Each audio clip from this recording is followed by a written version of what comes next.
le 8 mai 2022, Antoine Aleno perdait la vie dans un terrible accident de la route. À 24 ans, celui qui avait suivi les traces de son père, Yannick Aleno, dans la restauration, a été percuté alors qu'il était à l'arrêt sur son scooter en plein Paris et est mort sur le coup.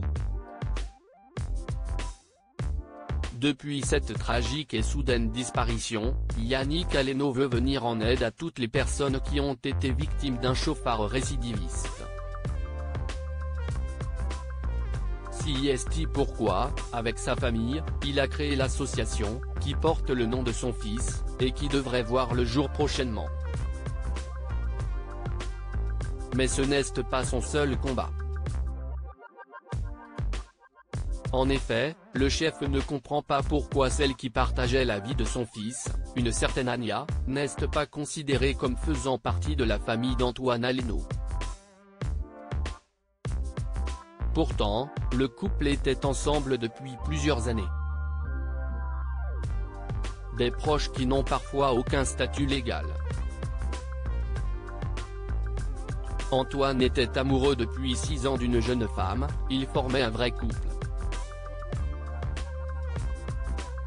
CIST Une artiste, encore étudiante aux Beaux-Arts, qui a une petite boîte de graphisme.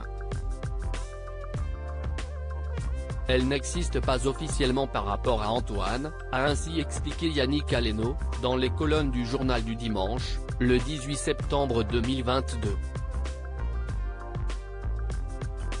CIST Pourquoi, il veut venir en aide à son ancienne belle-fille. Notre famille est là pour elle, on veut qu'elle puisse finir ses études. Si nous récoltons des fonds, nous voudrions aider d'autres jeunes dans cette situation, a-t-il poursuivi. Antoine Aleno et Ania étaient en couple depuis 6 ans. Ania avait d'ailleurs partagé un message déchirant, sur son compte Instagram, quelques jours après la mort d'Antoine Aleno. Mon amour, ma muse, ma maison, avait-elle alors écrit en légende d'un cliché de deux. En juillet 2022, elle avait une nouvelle fois partagé un tendre souvenir de celui qu'elle considérait comme l'homme de sa vie. À la plus belle âme que la vie a mise sur mon chemin. T'avais un sourire à réveiller le soleil en pleine nuit. Lors du même entretien de Yannick Aleno dans les colonnes du JDD, il s'est souvenu la nuit d'horreur qu'il a vécue lors de la mort de son fils. Quand ça vous arrive, un drame pareil, vous découvrez un monde hallucinant.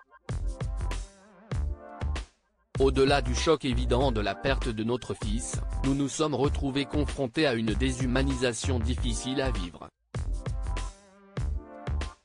Et cela malgré tout le soutien dont nous avons eu la chance de bénéficier, a-t-il déclaré dans un premier temps.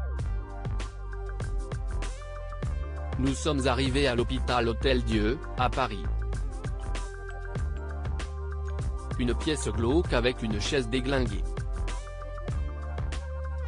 On nous a tendu un bout de papier, le contact d'une personne au cas où on aurait besoin de soutien psychologique. Et puis, s'est-il encore souvenu, le cœur lourd et meurtri par la mort de son fils.